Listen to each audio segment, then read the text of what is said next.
பணிபோண்டு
பாஞ்சாலி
கொண்டு வந்த அழகுடைய அண்ணா அரணை எல்லாம் போல் படைத்த அரணை எல்லாம் தங்கச்சாமி புலவர் மாதம்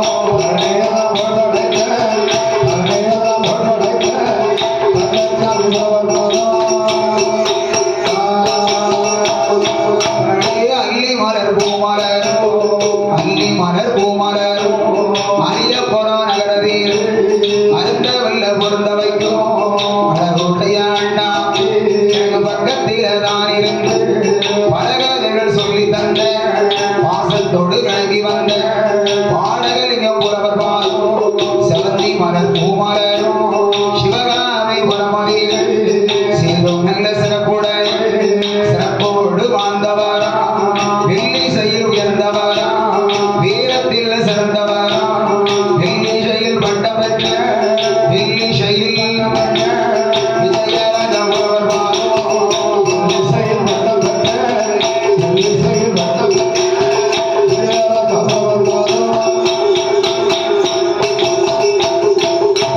ஒருவர் ஒருவே குருவை என்பார் ஒருவர் ஒருவே குருவை என்பார் உலகில் உள்ள குரு எனக்கு ஒரு சிறந்த குரு பச்சை மல்லி பூமலரோ மேலப்பட்ட உடையார் புறமாறி பண்போடு வாழ்ந்தவாரா அருமை உள்ள அண்ணாவிகள் சின்னமணி பெரியமான் அண்ணாவிகள் புலவர் பாரும் அவர்களோட சீர்வாதத்தை அவர்களோட 6 பேரும் சேர்ச்சி கொள்வோம் அவர்களுடைய சீர்வாதத்தை அவர்களுடைய சீர்வாதத்தை 6 பேரும் சேர்ச்சி கொள்வோம்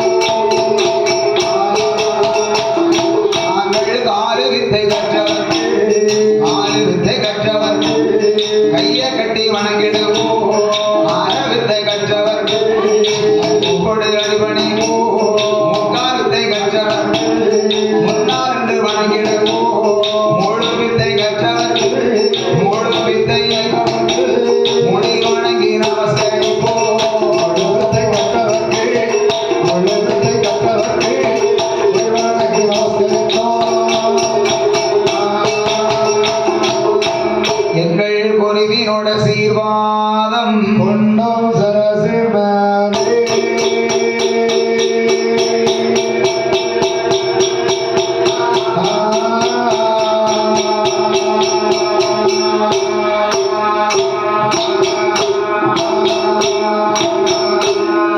இங்கே மல்லிகை முல்லை இருவாட்சி ஆவண்ண சரி அண்ண சரி ரோஜா ஆவண்ண சம்பங்கி சரி அண்ண செவ்வந்தி சரி டிசம்பர் கனகாமரம் எத்தனையோ மலர்கள் மலர்ந்து மணவீசி வந்திட்டாலும்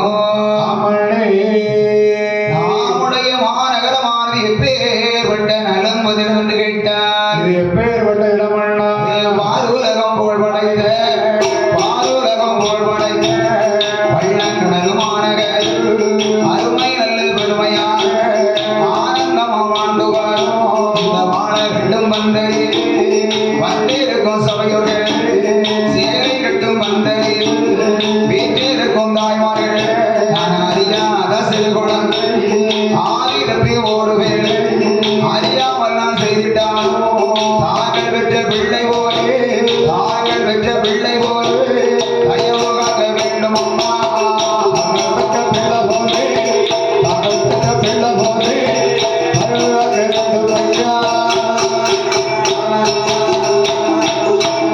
அப்படி இருக்க அமண்ண இந்த நீர்வளம் நிலவளம் பால்வளம் பயிர்வளங்கள் எல்லாம் செழித்தோங்கி மிக பெற்ற எல்லா வளம் நலமும் நிறைந்த பார் உலகம் எல்லாம் பேரும் புகழும் அடைந்த இந்த பள்ளக்கிணறு என்று சொல்லக்கூடிய அன்னகரத்திலே ஆங்காங்கே வாழ்ந்து வரக்கூடிய அருமை பெரியோர்களுக்கும் என் அருமை தாய்மார்களுக்கும் வருங்கால வாலிப சிங்கங்களுக்கும் மற்ற சகோதர சகோதரிகளுக்கும் மற்ற வில்லிசையினை பார்த்துக் கொண்டு இருப்பவர்களுக்கும் வீட்டில் இருந்தபடியே கதைகளை கேட்டுக்கொண்டிருப்பவர்களுக்கும் வில்லிசையை பார்க்க போக வேண்டும் என்று வீட்டிலே புறப்பட்டுக் கொண்டு இருப்பவர்களுக்கும் ஆங்காங்கே புறப்பட்டுக் கொண்டிருப்பவர்களுக்கும் விருந்துக்கு வந்து இருப்பவர்களுக்கும் வர வேண்டும் என நினைப்பவர்களுக்கும் கோவிலிலே பூசை செய்து வரக்கூடிய ஐயா பூசாரி அவர்களுக்கும் கோவிலிலே சாமி கொண்டாடி ஆடி வரக்கூடிய சாமி கொண்டாடிகள் அத்தனை பேர்களுக்கும் ஆடுகின்ற ஹோமர்கள் அத்தனை பேர்களுக்கும் நாமல் வந்தவுடனே நம்மளுக்கு அறுசுவையான சாப்பாடு கொடுத்தார்கள் அண்ணாதவர்களுக்கும் நமக்கு அன்னவது கொடுத்தவர்களுக்கும் மற்ற நாட்டாமை தர்மகர்த்தா காரியதர்சி கணக்கப்பிள்ளை அவர்களுக்கும் தலைவர் உபதலைவர் செயலாளர் துணைச்சாளர் பொருளாளர் என்று சொல்லக்கூடிய வரியார்கள் அத்தனை பேர்களுக்கும் பந்தல் அமைந்த பெரியோர்களுக்கும் கட்டியவர்களுக்கும் மற்றவர்களுக்கு அட்வான்ஸ் கொண்டு வந்து கொடுத்தார் அண்ணாவர்களுக்கும் பட்டி தொட்டிகளும் பல நகரங்களில் வெற்றி மரசு கொட்டி வரக்கூடிய இசை தென்றல் முத்து சவுண்ட் சர்வீஸ் உரிமையாளர்களுக்கும் மற்றும் அதை சார்ந்த ஆபரேட்டர்கள் அத்தனைவர்களுக்கும் நாதஸ்வர குழுவினர்கள் அனைவர்களுக்கும் குழுவினர்கள் அத்தனைவர்களுக்கும் பள்ளங்கடர் மாநகரில் வாழ்ந்து வரக்கூடிய எல்லா பொதுமக்களுக்குமாக அவையவர்களுக்கும் சபையர்களுக்கும் பெரியவர்களுக்கும் தாய்மார்களுக்குமாக எங்களது சிவகாமிபுரம் முத்து செல்வம் இளைஞர் வில்லிசை குழுவின் சார்பாக எங்கள் முதல் கடனையை தெரிவித்துக் கொள்கின்றோம்.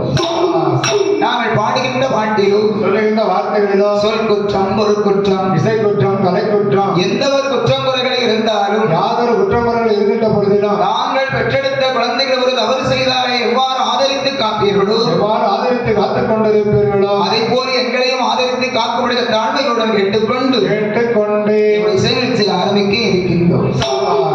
பாடைதானே சொருவமாகி பைகொள்ளே அன்னவேந்தி நகர்த்தியே முன்னோர் நாளும் வாழுதந்த உடத்தினுள் அடைத்த காயம் குடமதே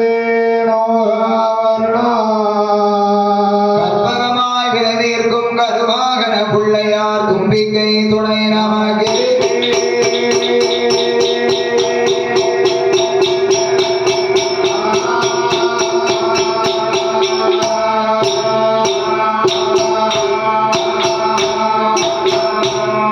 எங்கள் மேல் திசையாகவே விலகாமலே நிற்போம்.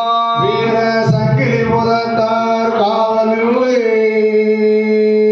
கீழ் திசை உள்காவலாகவே காவல் சுவாமி நில்லை எங்கள் வாராதி வளவந்தான் அஞ்சனை புத்திர வடதிசை காவலில்லை ஆலவடி வேலனே வைரவநாதனை தென்திசை காவலில்லை அஷ்டதிசை எட்டுமே கெட்டு கட்டி எங்கள் அம்மை உண்மையோளே பத்திரகாளி அம்மா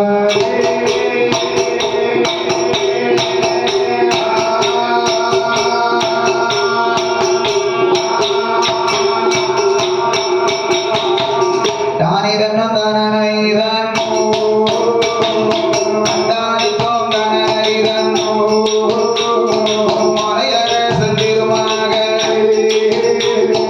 பார்வதியே அருள்வோரிவா நாராயணனின் தங்கை அம்மா நல்ல முத்து மாரியம்மா முக்கோலத்தில் கோட்டை ஓட்ட முக்கோடாதி அருள்வோரிவா நிறைகுலத்து ஐயனாரே கை கொண்டார் ஐயன் வாரார் பார்வதி அம்மன் கதைகள் வாட பார்வதி அம்மன் கதைகள் வாட பகவானே அருள் புரிவார் பார்வதி அம்மன் கலைகள் பாட பார்வதி அம்மன் கலைகள் பாட பகவானே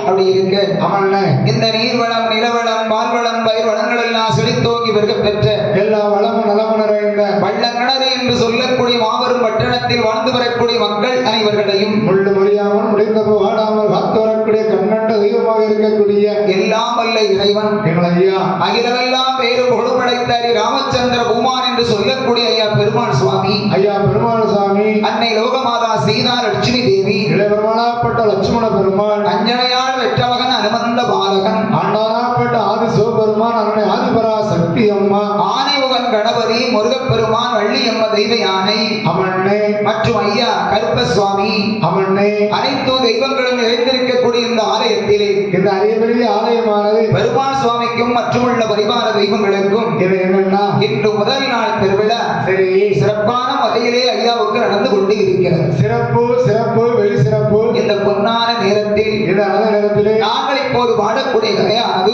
என்ன கதை என்ன பார்வதி அம்மனுடைய திரு கல்யாணத்தை பாட வேண்டும் என்று அமண்ணா பெரியோர்கள் சொல்லி இருக்கிறார்கள். சரி ஐயாவோட ஆலயத்துல என்னன்னா முதல் நாள் திருவிழா என்று சொன்னாலே பெருமாள் சாமி ஆலயம் என்று சொன்னாலே எப்போதுமே நம்ம பார்வதி அம்மன் திருக்கல்யாண வரலாறைத்தான் பாடிக்கொண்டிருக்கிறோம். காலங்காலமாக அந்த கதைகளை பாடுவது வழக்கம் பழக்கம். மணி 11 மணி ஆகிவிட்டது. ஆமாண்ணே. சரியாக 2 மணி அளவில் என்னன்னா திருக்கல்யாணத்தை நடத்த வேண்டும். அதற்கப்புறம் அம்பாளுக்கு பூஜை என்று சொல்லி இருக்கிறார்கள் பெரியோர்கள். சரி, அதனால் உங்கள் மத்தியில என்னன்னா பார்வதி அம்மன் திருக்கல்யாண வரலாறை இப்போது நாங்கள் பாட இருக்கின்றோம்.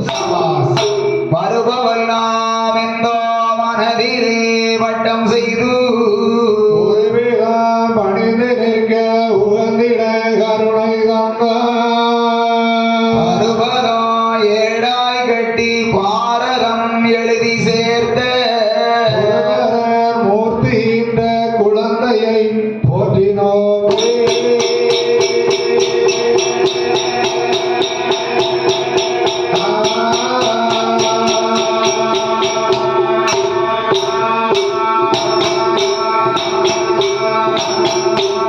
போற்றினேன் பிறந்தோர் வாதம் புகழ்ந்தோர் தான் எனை வைக்க சேற்றிலே முளைத்தெழுந்த செல்லிலை காற்று போலே ஆற்றிய முன்னோர் வேறும் பொருட்டனத்திற்கு ஒப்ப மூர்த்தியாய் கைலையிலே மூவரும் அரசிருந்தார்.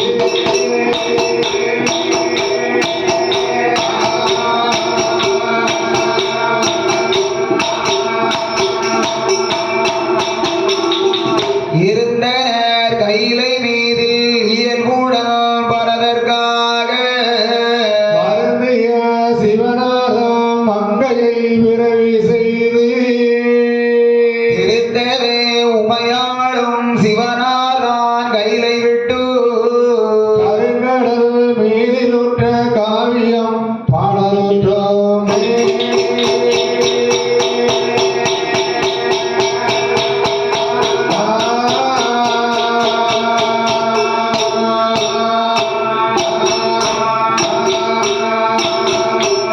வீரலட்சுமி வீரந்த வெள்ளி கைலாசோ வெள்ளை கைலாசா, வெள்ளி கைலாசோ வெள்ளை கைலாசா, விஷ்ணு பகவான் பலம் வந்த கைலாசோ ஆரதியாளர் முகத்தை வைத்த கைலாசா, வைந்த கைலாசோ ஒன்று தப்பி ஒன்று போல பார்த்த கைலாசா.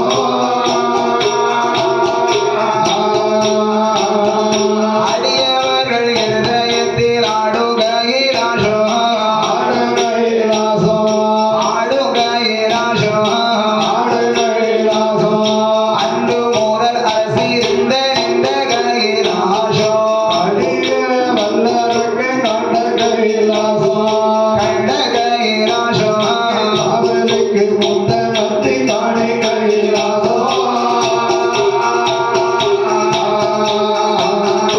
ஆசனத்தின் வடிவாக அமர்ந்த கைலாசோ ஆட கைலாசா, அமர்ந்த கைலாசோ ஆட கைலாசா, அரணாடும் அழகோடு இருந்த கைலாசோ அவதார முட்டாள பூதங்கள் ஐந்து, பூதங்களும் 5 பூரணமாய் சிவனாரை பொறித்த கைலாசா.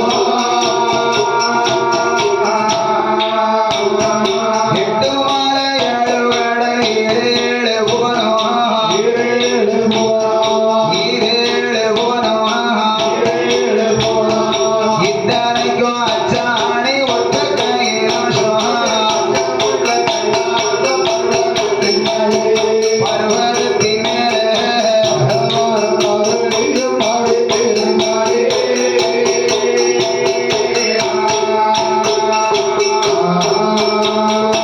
ஈஸ்வரன் வெள்ளி கையில ஏமாயிருக்க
மனைவியாகப்பட்ட வள்ளி தேவையானையோடு 33 தேவர்கள் 47 கோடி நாதரிசிமார்கள் அட்டமுனி சட்டமுனி அழகும மகாமுனிவர்கள் கோரக்கண் திருவள்ளுவர் நாரதர் நந்தீசன் தன்னுடனே வாயு பகவான் வருண பகவான் சூரிய பகவான் சந்திர பகவான் அக்கினி பகவானோடு ஆதிவள்ளி கையிலே எல்லோரும் சந்தோஷமாக கொலிவிருந்து வருகின்ற அதே நேரத்தில் அனைவரும் அங்கே அப்படி இருக்கக்கூடிய வேளையில பூலோகத்திலே என்னன்னா உத்திர கோச மங்கை பதி என்று சொல்லக்கூடிய மாநகரில் அவையா வன்னியர் குலத்திலே வாழ்ந்து வரக்கூடிய செல்வச்சீமான் யார் அண்ணே அதிகரச மன்னன். அதிகரச மன்னன். அதிகரச மன்னனுக்கு இறைவன் கருணையினால் குலத்தொழில் என்ன தெரியுமா? அவருடைய தொழில் என்ன தொழில் அண்ணே? கடலுக்குள்ளே சென்று ஆமண்ணா வலையை வீசி மீனை பிடித்து பக்கத்து ஊரிலே சென்று மீன் வியாபாரம் பார்ப்பதுதான் அவருக்கு குலத்தொழில். மீன் வியாபாரம் செய்வது அவருடைய தொழில். மீன் வியாபாரம் நடத்தி வருகின்ற போது என்னன்னா அன்றைய தினத்திலே 100 ரூபாய்க்கு மீன் வியாபாரம் நடந்தால் 50 ரூபாய் ஆலயத்திற்கு 50 ரூபாய் தான் அவருடைய இல்லத்திற்கு. பாதி தொகையை பகவானுக்கு கொடுத்து மீதி தொகையை வீட்டுக்காரி மனைவிகளை கொடுத்து காலம் கழித்து வருகின்றார் அதிகரச மன்னன். அவனே அப்பேற்பட்ட அதிகரசனுடைய இல்லத்தரசியால் யாரை மன்னா? அவருடைய மனைவி அந்த இல்லத்தரசி அந்த அம்மா யார் அண்ணே? அந்த அம்மா பேர் தான் அருணவல்லி என்று சொல்லக்கூடிய பெண்ணரசி. அருணவல்லி பெண்ணுடையார். அதிகரச மன்னவரோ அதிகரச மன்னவரோ அருணவல்லி பெண்பொடியோ ஆண்டவன் அருளாகி ஆளனோ ஆயிழையோ ஆளனோ ஆயிழையோ ஆனந்தமா வாழ்ந்துவாரா ஆளனோ ஆயிழையோ ஆளனோ ஆயிழையோ ஆனந்தமா வாழ்ந்துவாரா ஆளனோடு ஆயிழையோ ஆனந்தமா வாழ்ந்துவாரா மன்னவரோ மனைவியுமா மகிழ்ச்சியோடு வாழ்ந்துவாரா வாழ்ந்து வரும் நாளையில வரதராஜ கருணையால அதிகரச மன்னனுக்கோ அருணவல்லி பெண்கோடிக்கோ இறைவனோட கருணையால அவர்களோட இல்லத்தில எல்லா நல்ல செல்வங்களும் இல்லத்தில இருந்தாலும் இதனால் இதுவரைக்கும் இவர்களுக்கு குழந்தை இல்லை இவர்களுக்கு குழந்தை இல்லை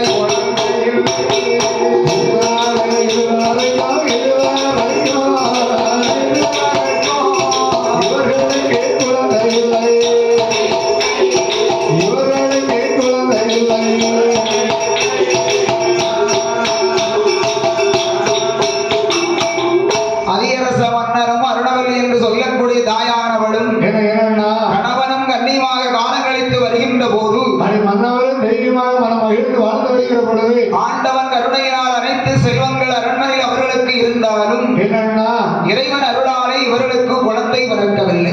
பிள்ளை செல்வம் என்பது அவர்களுக்கு இல்லை. பார்த்தாலே தாயாகப்பட்ட அருணவல்லி என்னன்னா தாலி கட்டிய கணவனாய அதிகரசனை அழைத்து சொல்லுகின்றார்.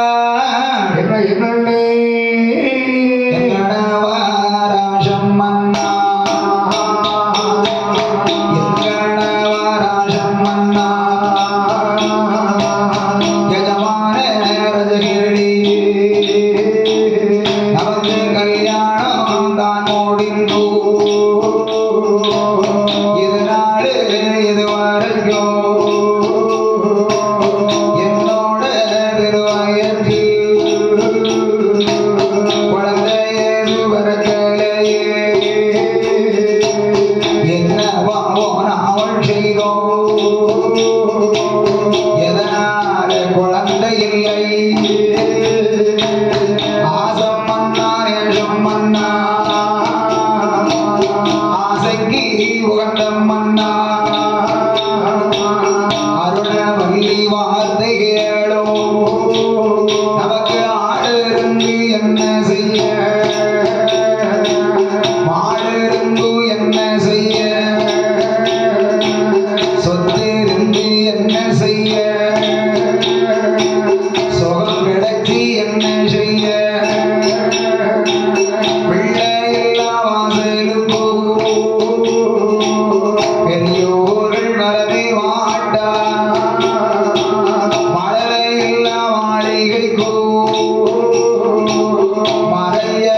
மறவை மாட்டா குழந்தை இல்லா கோட்டைக்குதா குழந்தை இல்லா கோட்டைக்குதா குருமோனிவர் மறவை மாட்டா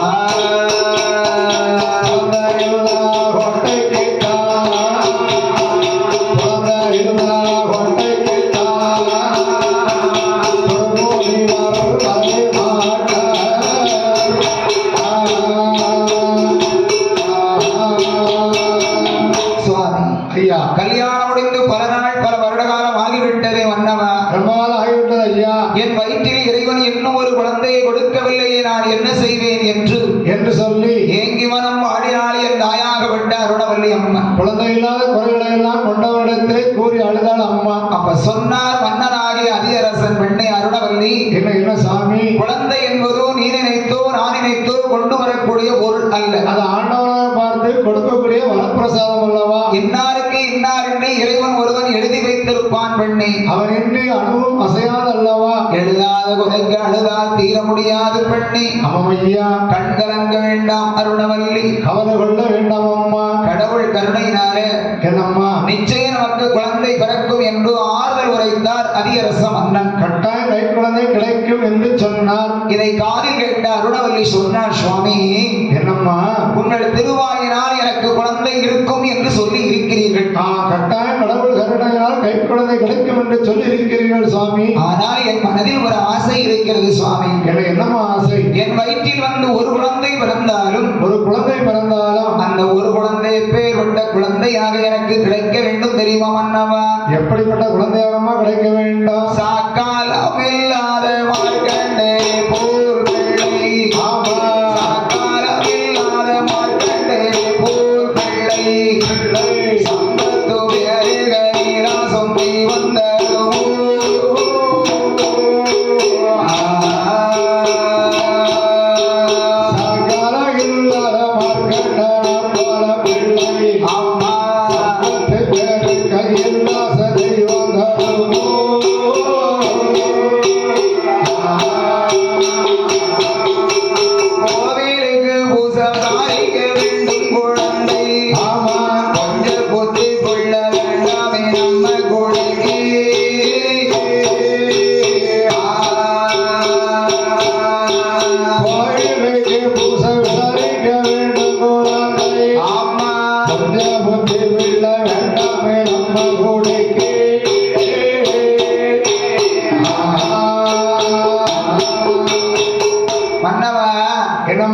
ஒரு குழந்தை என் வயிற்றில் பிறந்தாலும் சரி, எப்பேற்பட்ட குழந்தையாக எனக்கு பிறக்க வேண்டும் தெரியுமா சுவாமி? எப்படிப்பட்ட குழந்தையாக பிறக்க வேண்டும்? அந்த மிருகண்ட ரிஷிக்கும் மிலோதமைக்கும் ஐயா மகனாக பிறந்தாரே மார்க்கண்டையர் சுவாமி. என்றும் 16 வயது மார்க்கண்டையர் அல்லவா? அவருக்கு என்னைக்குமே வயது 16 தான். என்றும் 16, எதிலும் 16, இளமை 16. அவருக்கு அழிவு காலம் என்பதே கிடையாது. ஆண்டவன் அந்த குழந்தையை அவர்களுக்கு கொடுத்திருக்கிறார். அப்பேற்பட்ட ஒரு குழந்தை, சரி, அறிவுள்ள பாலகனாக, ஆற்றல் உள்ள குழந்தையாக, அறிவுடைய பிள்ளையாக, அழகான ஒரு பாலகனை ஆண்டவன் எனக்கு கொடுக்க மாட்டாரா சுவாமி? அப்படி ஒரு கை குழந்தை எனக்கு கிடைக்காதா கணவரே? அப்படி ஒரு குழந்தை கிடைத்தால் எவ்வளவு பாக்கியமாக இருக்கும் என்று கூறினாள் அருணவல்லி. மனநலத்தில் சொன்னாள் மனைவி. ஏன் தெரியுமா? அதாவது அமர்த்தனை பெற்று அலக்கழிவதை விட சமர்த்தனை பெற்று சாக கொடுப்பதை மேல் என்று சொல்லுவார்கள். அதுக்கு என்ன அர்த்தம் தெரியுமோ? அதுக்கு என்ன அர்த்தம்? ஒரு குழந்தை இருந்தாலும் அறிவுள்ள குழந்தையாக, ஆற்றல் உள்ள குழந்தையாக, அழகான குழந்தையாக இருக்க வேண்டும். அந்த குழந்தை கொஞ்ச நாள் இருந்தாலும் என்னார் குழந்தையா, அறிவுள்ள பிள்ளைலா என்று பேர் புகழோடு இருப்பார்கள். 100 வயது வரைக்கும் வாழக்கூடிய குழந்தை இருக்கும். சரி, நோய் நொடியோடு, கஷ்டத்தோடு, நோய் நம்பலத்தோடு அப்படி ஒரு குழந்தை அறிவில்லாத குழந்தையாக கோலத்தனையாக இருந்தால் அந்த குழந்தை பிறந்து யாருக்கு என்ன லாபம்? யாருக்கு என்ன பலன் இல்லை. அதனால்தான் அமர்த்தனை பெற்றோ அலக்கழிவதை விட சமர்த்தனை பெற்று சாகு கொடுப்பதை மேல் என்று சொல்லுவார்கள். ஒரு குழந்தை பிறந்தாலும் நல்ல குழந்தையாக எனக்கு கிடைக்குமா என்று கேட்டாள் அருணவல்லி. கேட்டாள். அப்ப சொன்னார் மன்னனாகிய அதியரசன். என்ன சொல்லுகிறார்? எந்த பெண்ண அருணவல்லி, என்னோட வார்த்தை கேள், கை குழந்தை இல்லை என்று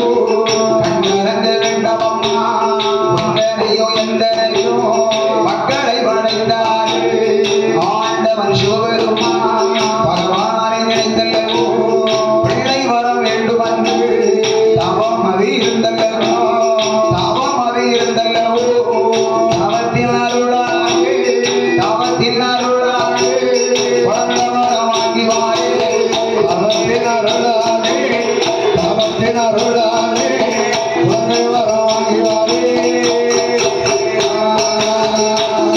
எங்கோதியரச மன்னவனோ அருணவல்லி நமதேய பாலை சொல்லிவிட்டு வளர்ந்த வர வேண்டும் என்று தவம் இருக்க வாராரு தவம் இருக்க வாராரு அதியரச மன்னவனோ இருக்க வாராரே இருக்க வாராரே அதிகார சம்பந்தவரோ.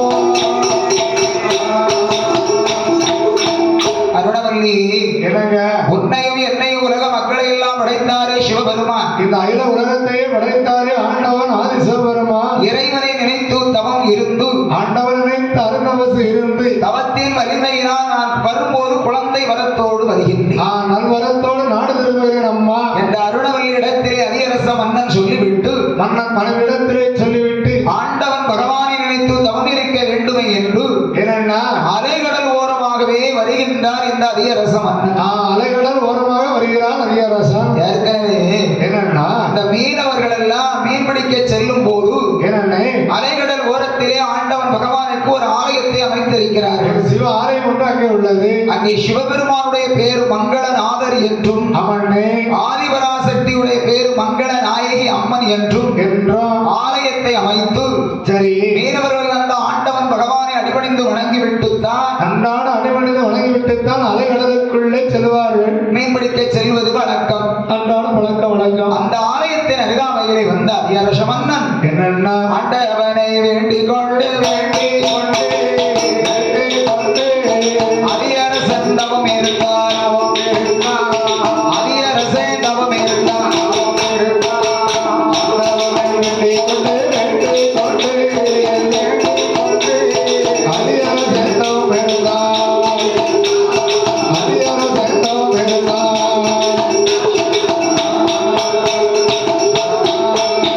அந்த கடற்கரை ஓரமாக மன்னவரும் வந்தல்லவோ மலரை ஒன்று வேண்டும் என்று மறையவனின் நாமங்களை மன்னவனும் சொல்லிக் கொண்டு தவசீநாதனையே நினைத்தல்லவோ நினைத்தல்லவோ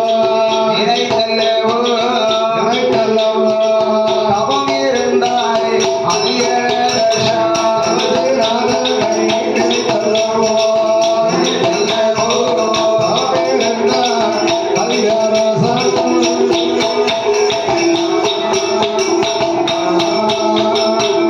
கடற்கரை ஓரமாக வந்தார். சரி கடவுள் பகவான் பரம ஈஸ்வருடைய நாமங்களை சொல்லிக் கொண்டு ஆண்டோட நாமத்தை அன்றாடம் உச்சரித்துக் கொண்டு கைக்குழந்தை வேண்டும் என்ற அதிகரசன் கனிமையாக தவம் செய்து கொண்டிருக்கிறார். தாமாய் தவம் இருந்தால் அதிகாரச மன்னன். மன்னன் அங்கே தவம் இருக்கும் அதே நேரத்தில் என்னை என்னன்னா அப்படியே தவசு செய்து தவசு செய்து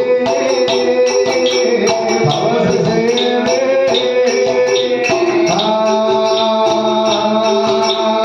அக்கறையில் அவர் இருக்க அப்படியே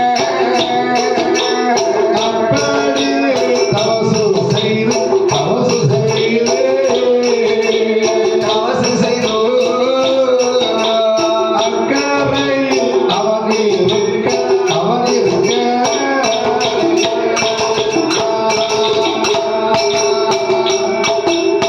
செப்பமுள்ள கைலாசம் ஆமன் ஆமா சிவனிடத்தில் பார்வதியார் சொல்லன சொல்லு சமயமது என்று சொல்லி ஓடையவோடே சங்கரனுக்கு எடுத்துரைப்பார் ஓட்டுக்கத்தாடா இமயகிரி கல்யாணம் கல்யாணம் எனை மொழிக்க வாரபோது ஆரவோடே சடையும் இல்லை பாம்பும் இல்லை பாம்பு இல்லை தலையோடு கையும் இல்லை கையோ இல்லை உடையோட யான தோலை யாரை தோலை தோலும் ஒடுக்காமல் கொடுக்காமல் சூரியன் போல் வந்திகை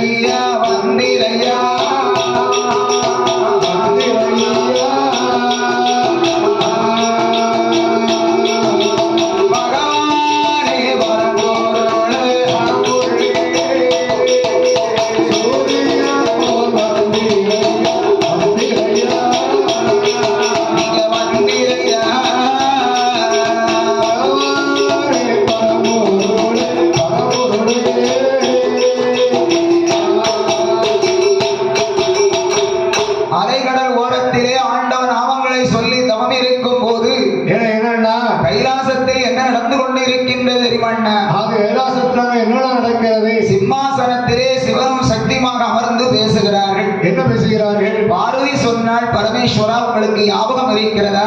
என்னம்மா? முன்பு ஒரு காலத்திலே, முன்னால காலத்திலே எனக்கு உங்களுக்கு இமயகிரி பர்வதத்தில் திருமணம் நடக்கின்ற சமயத்தில் திருமணம் நடக்கிற பொழுது மணமகன் கோலத்திலே மணமேடையிலே தாங்கள் வந்து அமர்ந்து இருக்கின்ற போது என்னம்மா? சூரிய பிரகாசம் எப்படி இருக்குமோ ஆமா அதுபோல் உங்கள் மேனியை பார்க்க அவ்வளவு அழகாக இருந்தீர்கள். அன்று ஜோதி வடிவமாக இருந்தீர்கள். பட்டு பீதாம்பர வேஷ்டியை கட்டி, ஒரு பட்டு வேட்டி ஒன்று கட்டிக்கிட்டு, பட்டு நேரியரை தோளிலே அணிந்து, ஆமாண்ணே, தங்க நகைகளை எல்லாம் தவசிநாதனை கழுத்திலே போட்டு, ஆமையா, விரல்களுக்கெல்லாம் மோதிரம் என்று சொல்லக்கூடிய கணையாளியை ஒட்டி மலர் மாலை உங்கள் கழுத்தில் ஆட, மகிழ்ச்சி முகத்தில் ஆட, மணமகன் கோலத்தில் மணமேடையிலே நீங்கள் வந்து அமர்ந்த போது கடைக்கண் பார்வையினால் உங்களை நான் பார்க்கின்ற போது சுவாமி, என்னம்மா, எனக்கு உங்களை மிகவும் அன்பு பிடித்து இருந்தது. எனக்கு ரொம்ப பிடிச்சது. ரொம்ப சூரிய பிரகாசமா ஜெகஜோதியா நீங்க இருந்தீங்க.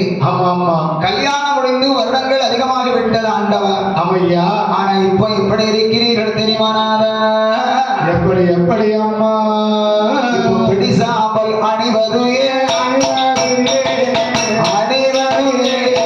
பேயோடு உயிப்பது, பேயோடு உயிப்பது,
இரவு சரியாக 12 மணி ஆகிவிட்டால், ராத்திரி 12 மணி ஆகிவிட்டதானால் மைதான களங்களுக்கு சென்று அங்கே சென்று மண்டை ஓடுகளை எல்லாம் எடுத்து மாலையாக அதை கோர்த்து ஆமையா அதை கழுத்திலே போட்டு நடனமாடுகிறீர்கள். ஆனத்தோ புலித்தோலை ஆணையாக உடுத்திக் கொண்டு நீங்கள் எனது பக்கத்தில் இருக்கின்றீர்களே ஆண்டவா, இறைவா உங்களை பார்க்கின்ற போது என்ன எனக்கு என்னவோ போல் தெரிகின்றது இறைவா. அப்படி அம்மா. ஒரு பட்டு வேஷ்டி கிடையாது, பட்டு சட்டை கிடையாது, தங்க நகை கிடையாது, ஆமா ஆபரண நகைகள் கிடையாது. இறைவா ஈஸ்வரா, கல்யாணம் முடிக்கும் போது இருந்த கோலம் என்ன, இப்பொழுது இருக்கக்கூடிய அலங்கோலம் என்ன? ஏன் மன்னவா இப்படி மாறிவிட்டீர்கள் என்றால் ஆதிவரா சக்தி. சக்தி கேட்டால் சங்கரனிடத்திலே உடனே சிவபெருமான் புன்னகை பூத்த முகமாக சிரித்துக் கொண்டு சொன்னார். சிவன் சிரித்துக் கொண்டே சொன்னார், பார்வதி, சாமி ஆண்களாக இருந்தாலும் சரி, என்ன பெண்களாக இருந்தாலும் சரி, சரி, திருமணத்திற்கு முன்னால் ஒரு வாழ்க்கை, வாழ்க்கை திருமணம் முடிந்ததுக்கு அப்புறம் ஒரு வாழ்க்கை அல்லவா தேவி? அப்படியா சுவாமி? ஆம் தேவி. சுவாமி, கல்யாணம் முடிப்பதற்கு முன்னால என்னன்னா அவர்களாகவே சுயமாகவே ஒரு முடிவை எடுத்துக் கொள்ளலாம்.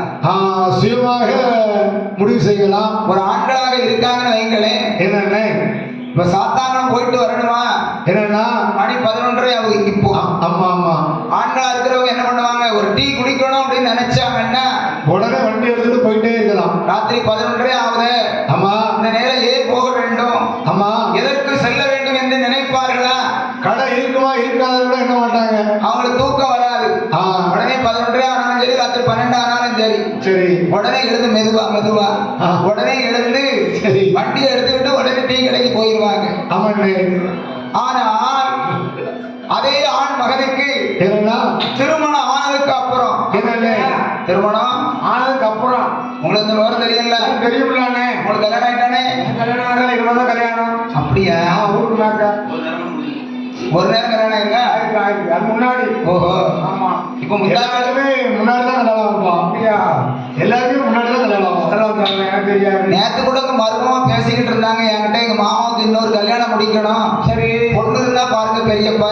அப்படியா? யாருக்கு சொல்லவே இல்லை.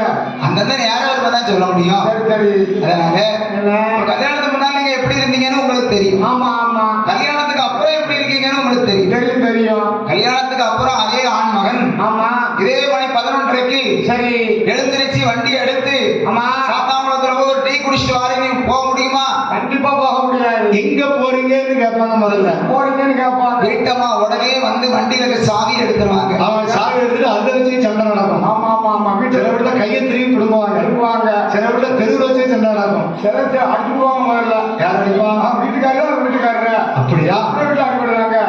மாப்பிள்ளை கூட அப்படிதான். யார் வீட்டுல திருப்பி எந்த மாப்பிள்ள நிறைய மாப்பிள்ள அதுக்கு என்ன தங்கச்சி தானே என்ன நடிக்கிற?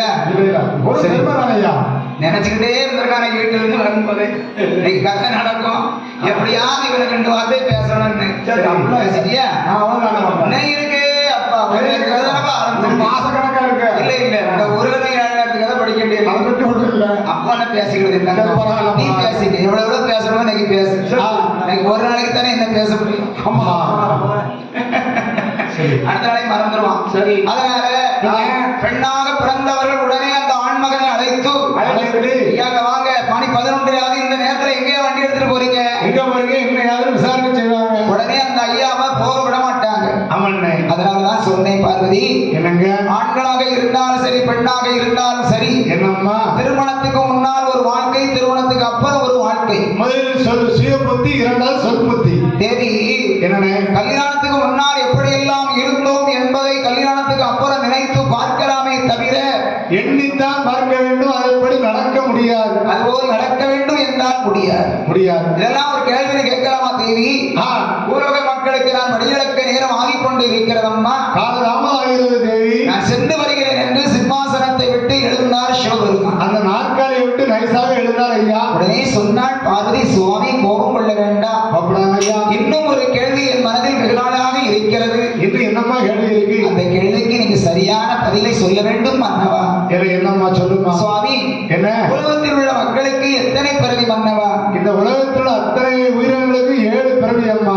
சுவாமி, என்ன, எங்க அண்ணன் ராமச்சந்திரகுமார் பெருமாள் சுவாமிக்கு எத்தனை அவதாரம்? பெருமாள் சுவாமிக்கு மொத்தம் 10 அவதாரம். எனக்கு எத்தனை பிறவி மன்னவா? பார்வதி, உனக்கு மொத்தம் 13 பிறவி. உங்களுக்கு எத்தனை பிறவி சுவாமி? பார்வதி, என்னங்க, பகவானுக்கு பிறப்பு தான் உண்டு தவிர இறப்பு என்பது கிடையாது. அது என்ன மன்னவா?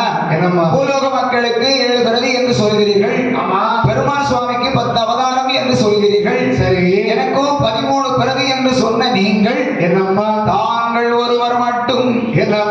உலகத்தில் தோன்றியவர் அழியாமல் இருக்கும் அந்த அழியாமல் இருக்கும் அந்த ரகசியத்தை சொல்ல வேண்டும் என்று பார்வதியால் கேட்கும் போது பார்வதியால் கேட்கும் போது பரமசிவா சொல்லுவார்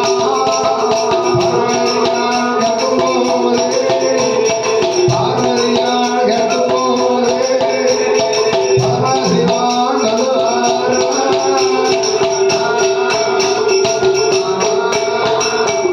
பார்வதி, சாமி நான் அழியாமல் இருக்கிறேன் என்று சொன்னார். ஆமா அது ஒரு தெய்வ ரகசியம். என்ன விஷயம் சுவாமி? அந்த ரகசியத்தை சரி கைலாசத்திலே வைத்து நாமல் பேசக்கூடாது. சரி, எங்க சுவாமி பேச வேண்டும்? கட்டாயம் நீ தெரிந்துதான் ஆக வேண்டுமா தேவி? கண்டிப்பாக தெரிந்து ஆக வேண்டும் ஐயா. சரி பார்வதி, என்னங்க? நான் அழியாமல் இருக்கும் அந்த தெய்வ ரகசியத்தை சரி உன்னிடத்திலே சொல்ல வேண்டுமே ஆனால் என்ன ஐயா?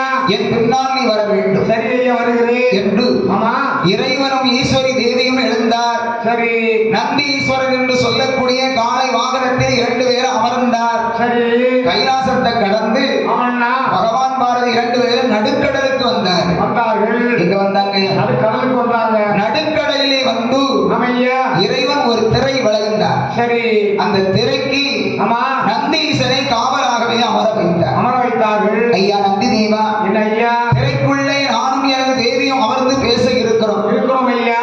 எங்களை யாராவது பார்க்க வந்தால் ஆமா எங்கள் அனுமதி இல்லாமல் அவர்களை திரைக்குள்ளே நீ விடக்கூடாது. யாருக்கும் அனுமதி கொடுக்க கூடாது. அப்படி என்று கூறினார் பரமேஸ்வரன். ஆமண்ணா. உடனே நந்தீசனம் ஆமா அந்த திரைக்கு காவலாக அமர்ந்து கொண்டார். அமர்ந்து கொண்டார். திரைக்குள்ளே பகவான் பாரதி 2 பேருமாக வந்து அன்று ரகசியத்தை பேச வந்து அமர்ந்திருக்கிறார்கள். சரி அப்படியாயிருக்கும் போது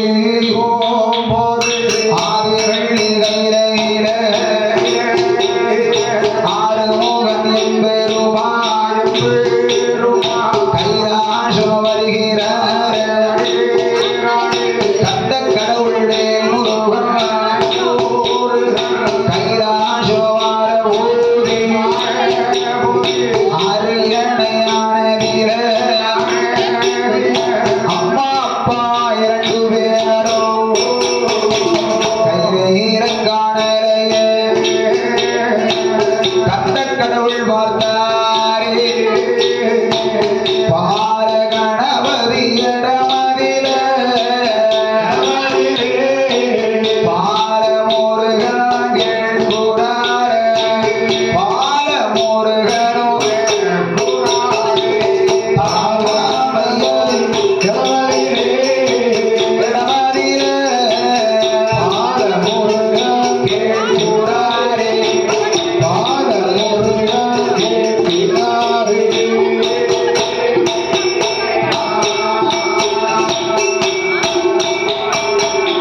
கந்த கடவுள் கணபதியிடம் கேட்கிறார். ஆமா என்ன கேட்டார்? அண்ணா கணேசா, தம்பி அரியணையிலே அம்மா அப்பா 2 பேரும் இல்லாமல் இருக்கிறார்களே, 2 பேரும் எங்கென்னா சென்றார்கள்? ஏதோ தெய்வ ரகசியத்தை பேச வேண்டும் என்று சொன்னது போல தெரிந்தது. சரி, அந்த தெய்வ ரகசியத்தை பேசுவதற்காக திரு பார்க்கடல் நோக்கி சென்றிருக்கிறார்கள் அப்பா. அம்மா அப்பா 2 பேரும் அலைகடலை நோக்கி சென்று விட்டார்கள் அண்ணா. ஆமாம் தம்பி. சரி அண்ணா, நீங்க உட்காருங்க.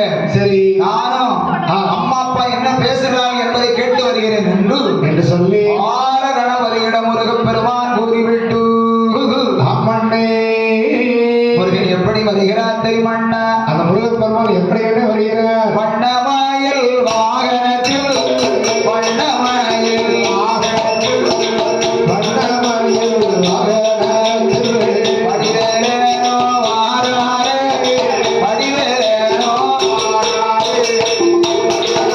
சும்மா இரு. சும்மா இரு. மெதுவா, மெதுவா. வருகிறாரே வருகிறார் வருகிறார்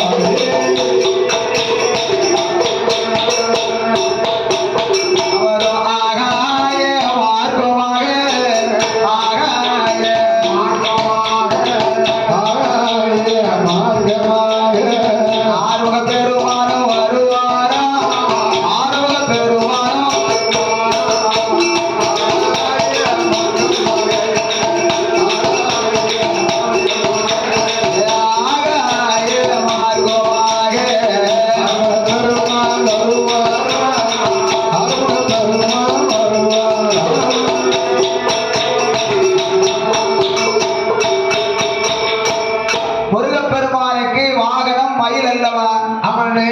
அந்த மயில் மீது ஏறி அமர்ந்தார் ஸ்ரீ முருகன். திரு முருகன் ஏறி அமர்ந்தார். உடனே மயிலுக்கு வலி தாங்க முடியல. முருகா, என்னப்பா தமிழ் கடவுளே, முருகப்பெருமானே, உங்களுக்கு நான் வாகனமாக இருப்பதற்கு நான் கொடுத்து வைத்திருக்க வேண்டும்.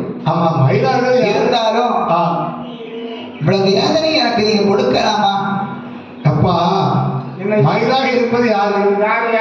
அந்த சூரபத்மன். ஆமா ஆமா. அந்த செந்தூர்வடி வேலன். சரி. திருச்செந்தூரிலே ஆமையா. அந்த சக்தி கொடுத்த சக்தி வேலை வைத்து சூரனை அழித்தார் சுப்பிரமணிய சுவாமி. ஆமண்ணா. அந்த சூரனை அழிக்கிற பொழுது சரி அவன் ஒரு மரமாக மாறிவிட்டான். அந்த மரத்திலே சென்று இந்த சக்திவேல் பாய்ந்தது. ஆமையா. அந்த சக்திவேல் பாய்ந்த உடனே அந்த மரம் இரண்டாக பிளவுபட்டு ஆமா இருபுறமாக விழுந்தது. சரி. அப்படி இருபுறமாக விழுகிற பொழுது அந்த இருபுறத்திலே ஆமண்ணா ஒரு புறம் மயிலாகவும் ஒரு புறம் சேவலாகவும் மாறிவிட்டான் சூரபத்மன். ஆமா ஆமையா. உடனே முருகப்பெருமான் மயிலை வாகனமாக வைத்துக் கொண்டார். சேவலை அதாவது சேவல் கொடியாக செந்தூர் வடிவேலன் வைத்துக் கொண்டார். இது நடந்த இடம் எந்த இடம் தெரியுமா? அதாவது திருச்செந்தூர். திருச்செந்தூருக்கு சரி முன்னால் உள்ள பெயர் வந்து என்ன பெயர்னா திருச்செந்தூர் கிடையாது. என்ன பெயர் இருக்கு? திருச்சிற்றலைவாய். திருச்சிற்றலைவாய். ஆமண்ணா. திருச்சிற்றலைவாய் அப்படின்னு சொன்னா சரி. அதாவது செந்தூரம் அணிந்து கொண்டு ஆமண்ணா இந்த செந்தூர் வழி வேலன் சரி சூரனை அழித்த காரணத்தால்தான் திருச்செந்தூர் என்றதற்கு பெயர் வந்தது. பழனியுடைய பெயர் என்ன தெரியுமா? அதுக்கு முன்னாடி உள்ள பெயர் என்ன பெயர்னா திரு ஆதினன்குடி.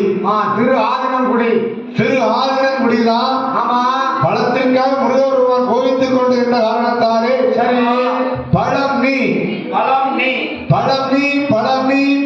என்று சொல்லி ஆமா அது நாளடைவிலே பழனி என்றே மாறியது. பழனி என்று மாறியது. அப்பேற்பட்ட முருகப்பெருமான் அந்த மயில் மீது அமர்ந்து கொண்டு மான்முருகன், வேல்முருகன், வெற்றி வடிவேல் முருகன், செந்தூர் வடிவேல் முருகன், அந்த தாய் தகப்பனை பார்க்க வேண்டும் என்று சொல்லி அந்த முருகப்பெருமான் அலைகடலுக்குள் வருகிறார். அந்த கடலுக்குள்ளே வந்து தாய் தகப்பனை தேடி பார்க்கிற பொழுது எங்கேயும் காணவில்லை. ஒரு இடத்துல பார்த்தால் ஐயா நந்தி ஈசன் அங்கே இருக்கிறார்.